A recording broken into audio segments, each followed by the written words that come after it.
आप सभी को प्रणाम। जय गुरुदेव। आज के इस अध्याय से पहले सभी मिलकर गायत्री मंत्र करेंगे। ओम भूर्भुवः स्वः तत्सवितुर्वरेण्यं भर्गो देवस्य धीमहि धियो यो नः प्रचोदयात्। पिछले अध्ययन में हम सभी ने सुना अग्रगामिता ने देवताओं में बहुलता का समावेश और उनके संप्रदाय भी चल पड़े। पौराणिक काल से कुछ पहले शिव, दुर्गा, गणेश, विष्णु के भी संप्रदाय बनने लगे थे, पर पांचवें सूर्य की इनमें प्राथमिकता रही। देव संप्रदायों और उनके भक्तों की संख्या और विभिन्नता तो बढ़ती रही, पर सूर्य की प्रमुखता पर कहीं भी उंगली नहीं उठी। वरन कहा तो यह भी जाता रहा कि सूर्य की प्रथम पूजा किए बिना अन्य सब देवताओं की अर्चना अधूरी ही रहती है। सूर्य का दृश्यमान होना और मात्र जलांजलि से उनका अभ्यर्चना बन पड़ना इस वरिष्ठता का प्रधान कारण रहा। आगे सुनेंगे। विभिन्न समयों पर विदेशी यात्री भारत की समृद्धि, आध्यात्मिक प्रगति और विचित्रता का पता लगाने आते रहे हैं। इनमें इब्न बतूता और हैंसंग का नाम विशेष रूप से उल्लेखनीय है। उन्होंने अपने यात्रा विवरणों में भारत में विद्यमान अनेक विशालकाय सूर्य मंदिरों का उल्लेख किया है। मध्यम श्रेणी के देवालय तो असंख्य हैं। मुल्तान के मंदिरों के बारे में लिखा गया है कि उसकी प्रतिमा 200 मन सोने की ढली थी। मोढेरा मंदिर का भी आश्चर्यजनक विस्तार लिखा गया। उत्तर भारत की तरह दक्षिण भारत में भी उसका बाहुल्य था। समय की लंबी अवधि बीत जाने पर उन विशालकाय देवालों के तो अब ध्वंसावशेष ही शेष रह गए हैं। मध्यकालीन मंदिर आकार में छोटे थे और उनका निर्माण भी उतनी मजबूत सामग्री तथा कुशलता के साथ नहीं हुआ था। तो भी उनके ऐसे ध्वंसावशेष जहाँ तहाँ विद्यमान हैं, जिनमें सूर्य की प्रतिमा और उनके वाहन अश्वों का सजीव परिचय मिलता है। विद्यमान मंदिरों के कोणार्क का सूर्य मंदिर अब भी अपेक्षाकृत अच्छी हालत में है। उसकी ऊंचाई 224 फीट है। सूर्य ग्रहण के समय इस स्थान से उस स्थिति को अधिक अच्छी तरह जानने के लिए देश विदेश के अनेक वैज्ञानिक अपने बहुमूल्य यंत्रों समेत वहां एकत्र होते हैं। संपूर्ण भारत में ऐसे ध्वंसावशेष की 4000 से ऊपर संख्या है, जिनमें सूर्य के निमित्त उन्हें बनाए जाने का पता लगता है, पर ये सभी टूटी फूटी स्थिति में है। इससे पता चलता है कि चिर पुरातन के उपरांत ऐसा मध्यकाल भी आया जिसमें अन्य देवताओं की मान्यता बढ़ गई और सूर्य की उपेक्षा होने लगी। साथ ही आक्रमणकारियों का भी वर्चस्व रहा, जो मूर्ति पूजा के विरोधी थे। इस स्थिति में बने सूर्य मंदिरों का निर्माण एक प्रकार से रुक ही गया। लोग ज्योतिर्लिंगों के रूप में शिवलिंग को ही मान्यता देने लगे, जिनकी अच्छी स्थिति थी, जो नए बने हैं, जिनकी आयु 500-600 वर्ष से अधिक की नहीं है। ऐसे सूर्य मंदिर भारतवर्ष में 1000 के लगभग आके गए हैं।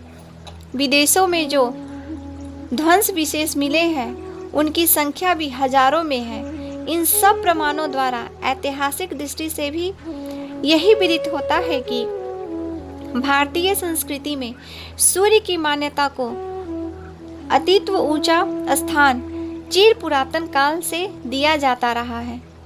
प्राचीन धर्म ग्रंथों में से एक भी ऐसा नहीं जिनमें सूर्य का विवेचन, महात्म्य एवं पूजा विधान का वर्णन न हो।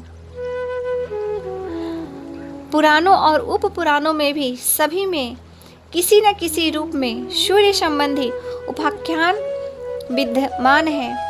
मंत्र विज्ञान और तंत्र विधान के दोनों पक्षों में ही अपने अपने ढंग से सूर्य की अभर्सना का विवरण है। प्रतीत होता है कि चिरकाल तक योग तप अनुष्ठान के रूप में विविध प्रकार की सिद्धियों के लिए सूर्य तप किए जाते रहे हैं। कुंती ने सूर्य की आराधना करके उन्हीं के समान तेजस्वी पुत्र कर्ण प्राप्त किया था। सूर्य उपासना से ही द्रौपदी को ऐसा अक्षय पात्र मिला था जिसकी भोजन सामग्री कभी समाप्त नहीं होती थी। हनुमान को सूर्य का तेजांश प्राप्त हुआ था और उन्हीं की कृपा से वे अनेक विभूतियों के अधिनायक बने थे। सीता ने वाल्मीकि के आश्रम में सूर्य साधना करके ही लव कुश को जन्म दिया। राजा इक्ष्वाकु ने सूर्य साधना की थी, वहीं से उनके वंशधर सूर्यवंशी कहलाते रहे। शकुंतला ने अपनी परित्यक्तता स्थिति में सूर्य साधना करके ही चक्रवर्ती भरत को जन्म दिया था। ऐसे अनेक कथानक हैं जिनमें सूर्योपासना से तेजस्वी संतानों का वरदान मिलने का उल्लेख है। यही नहीं, सूर्योपासना से अभिष्ट मनोरथों के पूरा होने का उल्लेख शास्त्रों में विस्तार से आता है। पिछले अध्ययन में हम सभी ने सुना सूर्य उपासना से अभिष्ट मनोरथ के पूरा होने का उल्लेख शास्त्रों में विस्तार से आता है। स्कंद पुराण में कहा गया है, भली प्रकार उपासना करने पर सूर्य क्या क्या प्रदान नहीं करते। आयु, आरोग्य, ऐश्वर्य, स्वर्ग, अपवर्ग सभी कुछ उनसे मिलता है। शरीर की आरोग्यता, धन वृद्धि, यश, ये सब उसे प्राप्त होता है जिस पर सूर्य प्रसन्न है। महाभारत में वर्णन आता है कि जब वनवास काल में पांडव बुरी तरह परिस्थितियों में घिर गए, तब उन्होंने महर्षि धौम्य से पूछा कि इस विपत्ति से कैसे निकलें। तब उत्तर में धौम्य ने कहा, तुम लोग सूर्य की उपासना करो, उन्हीं की कृपा से कष्टों का निवारण और संयोग का आगमन हो सकता है। गायत्री महामंत्र वस्तुतः सविता देव का शक्ति स्रोत है। भौतिक प्रयोजनों में जब गायत्री का उपयोग होता है तो उसे सावित्री कहते हैं। आध्यात्म प्रयोजनों में वह दिव्य रूप धारण गायत्री ही रहती है। स्वर्ग, मुक्ति, सिद्धि प्रदान करती है, किंतु सावित्री रूप में वह महारानी, महाचंडी, महाकुंडलिनी का रूप धारण करती है। शक्ति संप्रदाय सावित्री उपासकों का है, वैष्णव संप्रदाय गायत्री उपासकों का है। फिर भी यह कोई विभाजन रेखा नहीं है। आवश्यकता अनुसार कोई भी साधक इनमें से किसी का भी आश्रय ले सकता है। गायत्री को सूर्यमंडल का मध्यस्थ कहा गया है। वह सूर्यमंडल के बीच में अवस्थित है। गायत्री ध्यान में सविता देव का ही ध्यान किया जाता है। सविता स्वर्णिम आभा वाले हैं। प्रातः और सायं दोनों समय उनका वही रूप रहता है। दिन और रात्रि के मिलन काल ये दोनों ही हैं, इसलिए इन वेलाओं को संध्या काल कहा जाता है। यूं कहीं कहीं मध्या समेत त्रिकाल संध्याओं का वर्णन है, पर मुख्य साधनाएं प्रातः सायं को दो ही है। इन समयों पर किसी न किसी रूप में संध्या वंदन करना आवश्यक माना गया है, भले ही वह स्वल्प काल का ही क्यों न हो। सविता की निष्काम उपासना से अंतराल में सन्निहित दिव्य विशेषताओं का, विभूतियों का अभिवर्धन होता है। सकाम उपासना से प्रतिकूलताएं टलती हैं और अनुकूलताएं बढ़ती हैं। शारीरिक रोग, मानसिक उद्वेग, शत्रुता का आक्रमण, दुर्बुद्धिजय, अनाचरण, व्यसन प्रायः प्रतिकूल परिस्थितियों के रूप में सामने आते रहते हैं।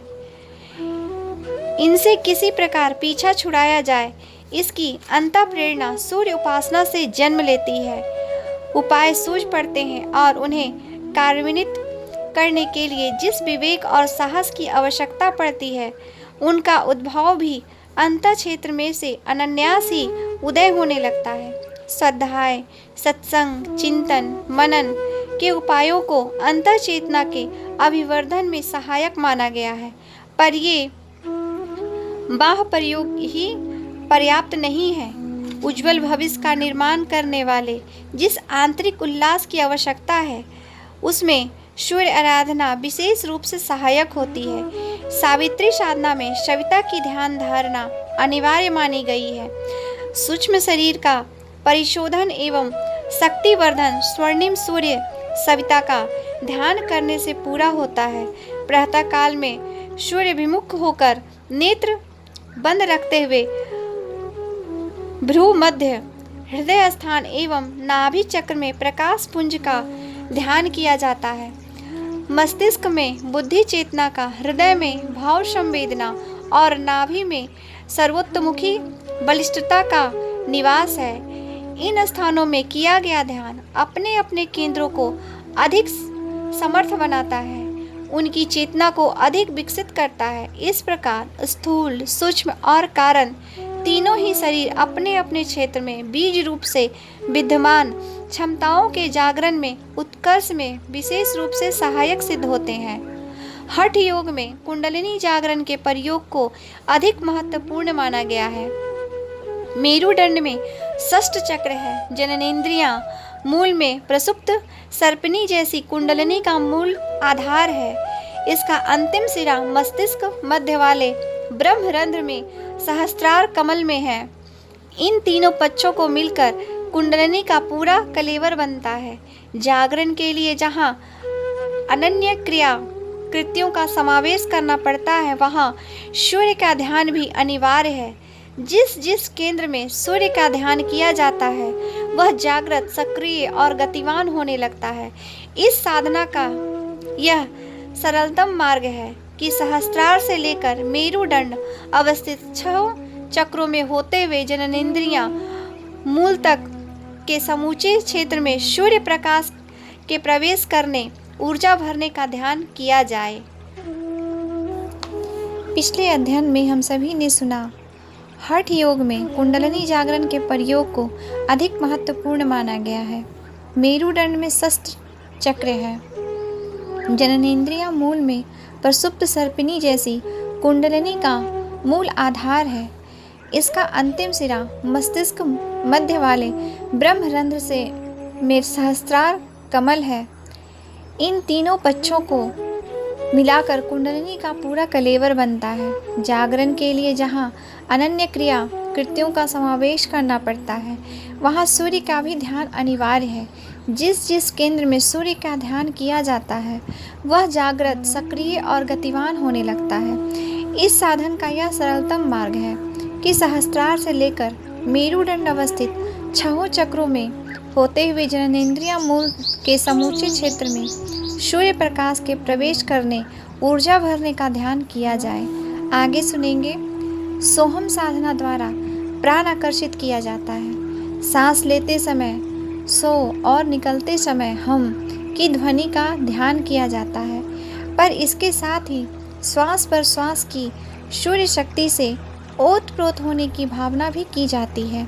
नाद योग में नाद श्रवण के साथ यह मान्यता भी परिपक्व की जाती है कि वे दिव्य शब्द सूर्य लोक से उतरकर साधक तक आ रहे हैं। संभवतः इस कारण सूर्य के कुछ उपासना पर्व भी निर्धारित है। रविवार को सूर्य का दिन माना जाता है। उस दिन उपवास रखकर सूर्य को प्रसन्न करने की प्रथा है। बट सावित्री का संबंध सावित्री सत्यवान की कथा से जोड़ा जाता है। सावित्री ने सूर्य उपासना करके अपने पति सत्यवान को यमराज के हाथ से पुनः वापस लौटाया था। सौभाग्य रक्षा के लिए अन्य स्त्रियां भी इस व्रत को करती है। मध्य प्रदेश और बिहार में कार्तिक शुक्ल पक्ष 6 को सूर्य षष्ठी कहा जाता है। उस दिन पूरे क्षेत्र में अत्यंत समारोह पूर्वक इस व्रत उत्सव को मनाया जाता है। गायत्री सावित्री का ध्यान, चित्रण एवं प्रतिमा निर्माण तो सूर्यमंडल के मध्य में करना आवश्यक ही है। अन्य देवताओं को भी सूर्य आभा के अंतर्गत ही किया गया है। सभी के चेहरों पर तो तेजोबलय का समावेश अवश्य माना गया है। जितने भी देवता हैं उनकी प्रतिमाएं बनाते समय उनके चेहरे के इर्द गिर्द तेज मंडल का अंकन या चित्रण अनिवार्य रहता है। यह सूर्य की ही आभा है। इससे स्पष्ट है कि कोई भी नर देवता या नारी देवता जो शक्ति प्राप्त करते हैं वह सूर्य द्वारा अधिग्रहित की गई होती है। सर्वविदित है कि चंद्रमा पृथ्वी की तरह ही साधारण मिट्टी पत्थर का बना हुआ है, पर सूर्य का प्रकाश उसके जितने भाग पर पड़ता है उतना ही वह रात्रि के समय चमकता है। सौरमंडल के अन्य ग्रहों और उपग्रहों के संबंध में भी यही बात है। उनमें अपना निज का कोई प्रकाश नहीं। सूर्य की किरणों का प्रकाश पड़ने से ही वे उदय होते रहते हैं। ब्रह्मांड में सूर्य सहोदरों की बहुत ही बड़ी संख्या है। अपने सूर्य को आदित्य कहते हैं। ठीक उसी प्रकार के सूर्य वे भी तारक भी हैं जो रात्रि के समय आकाश में चमकते हैं। चमकते ही नहीं, वे अपनी अपनी विभिन्नताओं और विचित्रताओं से भरी पूरी विशिष्ट किरणें भी निश्चित करते हैं। पृथ्वी पर उन समस्त सूर्यों का प्रकाश आता है, पर वह अपने आदित्य की छलनी में छनकर ही धरती पर आता है। तारकों की सीधी किरणें यदि पृथ्वी पर आने लगे तो समूचा वातावरण ही गड़बड़ा जाए। सूर्य और पृथ्वी की दूरी का इतना संतुलित क्रम है जिसे सहज एक एवं सुयोग समस्त कह सकते हैं। यदि किरणें अपेक्षाकृत निकट या तीव्र होती तो पृथ्वी की स्थिति भी बुध के समान लाल अंगारे जैसी होती। यदि दूरी अधिक होती तो प्लूटो आदि के समान ही यहाँ असहनीय शीत होता और किन्हीं प्राणियों या वनस्पतियों का जलाशय का कोई चिन्ह कहीं दृष्टिगोचर न होता। यह सूर्य का अनुग्रह ही है कि पृथ्वी उससे संतुलित दूरी पर है। फलतः यहाँ विविध प्रकार के प्राणी वनस्पति पदार्थ उत्पन्न होते हैं। जल बरसता है और वायु चलती है। वायु में जीवन तत्व प्राण ऑक्सीजन घुला रहता है। यदि उसका अनुपात नहीं रहा होता तो वायु के रहते हुए भी उसमें प्राणदायिनी शक्ति का अभाव रहता और कोई जीव जंतु उत्पन्न न होता। इसलिए सूर्य को जगत की आत्मा कहा गया है। इस जगत का आत्मा सूर्य ही है। समस्त जीवधारियों का उत्पन्न अभिवर्धन और परिवर्तन सूर्य के कारण ही संभव होता है। ऋषिगण के अनुसार सूर्य ही ज्योति है, सूर्य ही वर्चस्व है, सूर्य प्रकाश रूप है। पर यह प्रकाश इतने तक ही सीमित नहीं है कि अंधकार को दूर करे और जो वस्तु जैसी है उसे उसी रूप में दिखाए। यह अंतः प्रकाश भी है जिसे ब्रह्म तेज या वर्चस्व कहते हैं।